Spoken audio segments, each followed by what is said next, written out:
warahmatullahi wabarakatuh. Nama saya Ceni Rahmadewi, NPM saya 207006516092. Di sini saya akan memenuhi ujian tengah semester saya yang sudah diajukan pertanyaan-pertanyaannya oleh Bapak Denny Hidayatullah dengan mata ujian pengantar teknologi sistem informasi. Let's get it!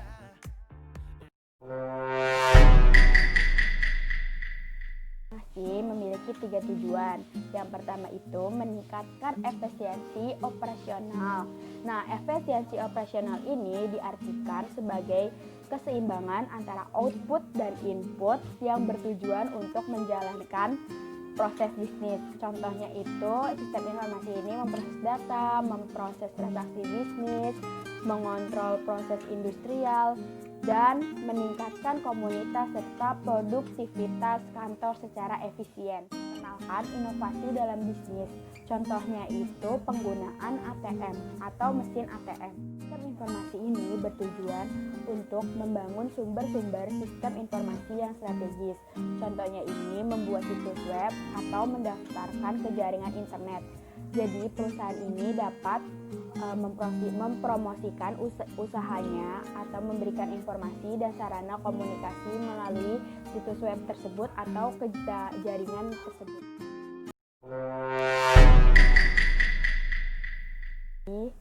Skema dasar komputer ini terbagi menjadi 3 unit.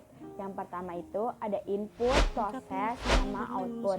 Nah, input ini merupakan suatu bagian atau komponen yang digunakan untuk memasukkan data-data atau instruksi-instruksi ke dalam komputer. Contohnya itu seperti scanner, mikrofon, card reader, dan sebagainya. Ini ada proses. Nah, di proses ini kita seperti kayak mengolah dari input, kita olah di dalam proses ini. Contohnya itu kayak RAM. RAM itu kan sebagai tempat memori. Nah, kita olah tuh di dalam proses. Ini adalah output.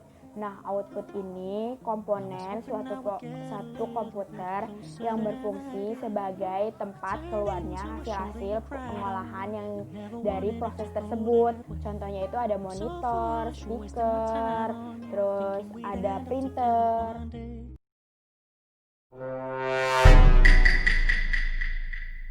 Di sini saya akan menjelaskan tentang konsep dasar komunikasi. Nah, konsep dasar komunikasi itu sebelum kita tahu, kita harus tahu apa sih pengertian dari komunikasi tersebut. Nah, komunikasi adalah proses pengiriman data dan informasi dari sumber menuju ke penerima melalui media. Nih, contohnya ya, misalnya si A manggil si B. Nah, habis itu si B ini akan diolah nih, panggilan si A kayak diolah. Terus dia mengerespon deh nih panggilan si A kayak gitu. Terus si A ini sebagai sumbernya. Nah, sedangkan si B sebagai penerima. Nah, itu konsep dasar komunikasi data. Komunikasi data adalah proses pengiriman dan penerimaan dari data atau informasi dari dua alat atau lebih seperti komputer, laptop, printer, dan alat komunikasi lainnya yang terhubung dalam sebuah jaringan.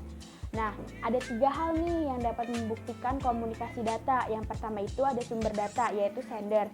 Yang kedua itu ada media transmisi. Dan yang ketiga itu ada penerima data atau receiver.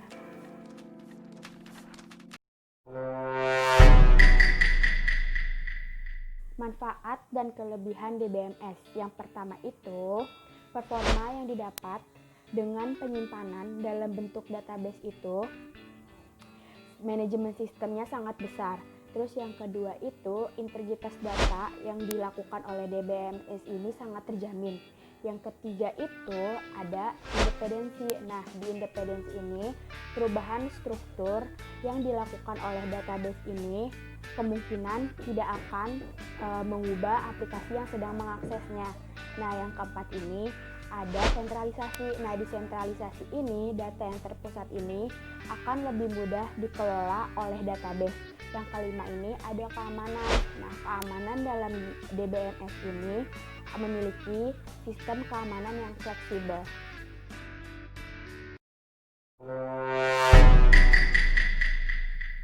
Ya, saya akan akan menjelaskan apa yang dimaksud dengan data, sistem, dan informasi.